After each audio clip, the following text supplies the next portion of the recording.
I listened to a talk yesterday on the power of origin stories. Now, what I'm about to tell you is not an origin story. Maybe that'll come later. maybe, maybe when I learn and understand a little more about what an origin story is. But listening to that talk, it got me thinking about some of my earliest vision quests and the people who had come and some of the stories that they had. The very first quest I led was in fall of 1987. There were two people, a man and a woman, who I'll call Hannah and Mike. Not their real names, unless they've changed their names since the last time I saw them, which I guess is possible. And this being my very first quest, I was scared. I thought maybe I'd talk for about 2 minutes and then I might just totally run out of things to say. But that was not to be. Um, Hannah had come with an interesting preparation. The weekend before the quest started, she'd gone down to visit her mother in New Jersey, and her mother asked first about the Vision Quest, what it was, and secondly, who else would be there. And then when she, her mother, heard that she was going to go out into the woods with two men, her mother said that we'd probably kill or rape her. It's always good to have some support before you do something scary. Um, Meanwhile, Mike was in a transition point in his life. He'd been politically active for decades, actually a member of the Communist Party. And although that ideology made him suspicious of any kind of spiritual stuff, he was willing to give it a try. So, after 3 days of preparation, on the fourth day, we drove to a trailhead, hiked in for about an hour, and arrived at base camp, the place from which they would go out and look for their fasting spots. When we got there, Hannah immediately unloaded her pack by throwing it on the ground and screaming, "I can't do this!"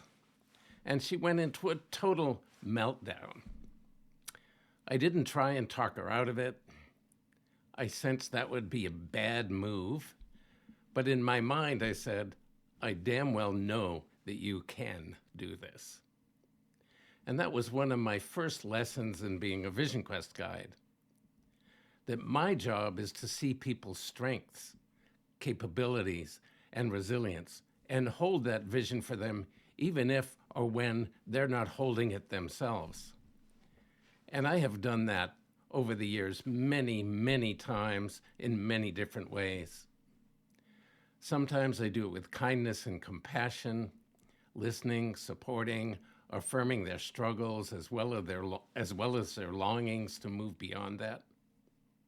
At times, that's clearly my job. And at other times, my job is to push them off the end of the dock. My commitment is supporting their relationship with their higher power, supporting their courage, supporting their biggest self, even when they're in their most limited stories. And my job is not to make them like me. Mike came out of his solo with an interesting story. Before he went out on the solo, he told me, I think I'll be okay as long as I have a flashlight and can shine it at anything that wakes me up by making a noise in the dark. All good, I thought. He knows what his fears are, and he has tools for dealing with it. But the practice, it turned out, was a little more complicated than that.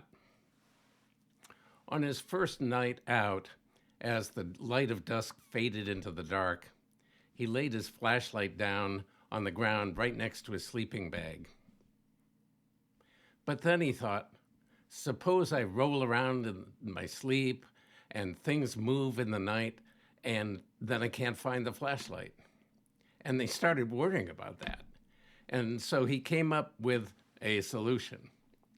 So he took a short length of rope and he kind of made a loop out of it like a lanyard, and he attached one end of it to the flashlight, and with a safety pin, he had some with him, he attached the other length of the rope to the cuff on his shirt. So feeling like, oh, so the flashlight would always be nearby. And feeling better about the whole thing, he drifted off to sleep. And then sometime in the middle of the night, he awoke because of a noise at the edge of the little clearing he was in. In his groggy state, he felt the ground for the flashlight, and not finding it, he sat up, raising his hands up to rub his eyes. In the next second, he was up and out of his bag, screaming and shaking his arm. "There's something on my arm," flapping like a bird to try and throw this thing off. And of course, it was his flashlight. When he told me the story later, I laughed till my stomach hurt, and he saw the humor of it as well. To me, the big lesson in that, and it was a perfect example, that sometimes, and maybe even often, our fear and the strategies we use to keep ourselves safe can just keep us small and bring even more terror into our lives than we might have had by just dealing with it. One of the things that I love about leading Vision Quests is all the stories I've heard and the many, many lessons that I've learned that have come out of those stories. And these are two from the first quest I led, and I've now led somewhere around 200 of them. In them, there are so many great, great stories that have come out of those experiences. And I really hope to share a few more with you as we head down the trail together. Aho, have a good day.